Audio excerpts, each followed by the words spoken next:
Kwanza tumekuwa na viongozi wapya.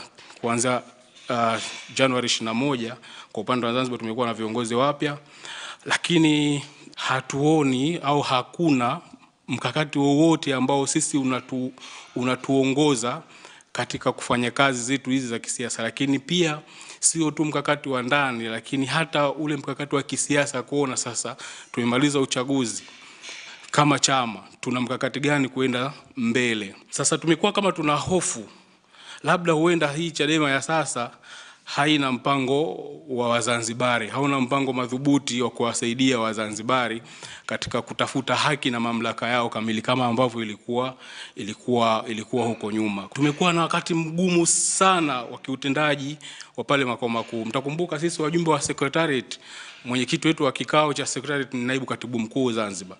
Toka Januari alipochaguliwa naibu katibu mkuu wetu mpaka tunazungumza leo hajawahi kuitisha kikao cha secretariat hata kimoja.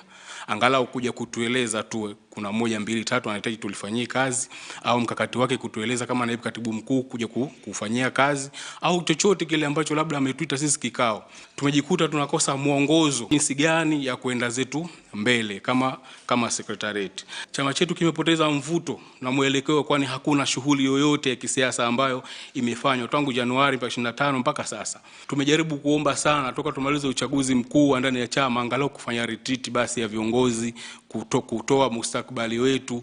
Miezi 5 sasa hata huko makao makuu hakuna hiyo fikra angalau ya kuwezesha chama, licha ya kwamba wao wamekaa vikao zaidi ya mara 2 mara 3 kama kamati kuu, lakini kamati maalum Zanzibar hakuna huo mkakati wa kuitishwa na kufanya angalau wajibu wao na kutoa matamko yao mbalimbali kama kamati maalum ya Zanzibar kama ambavyo ilikuwa kipindi cha nyuma. Tuna hili jambo la no reform no election.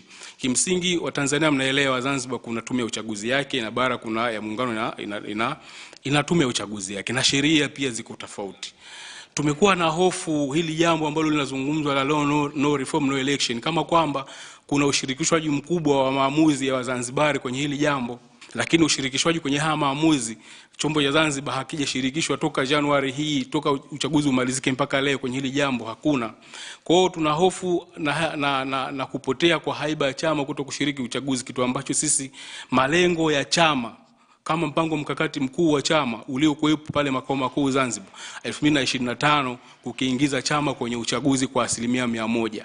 Sisi wajumbe wa sekretarieti wa Zanzibar tumeamua kwa moyo mmoja kujiondoa katika nafasi zetu za ndani ya chama pamoja na wanachama kama viongozi na watendaji wakuu wa chama makao makuu pale ya chama Zanzibar.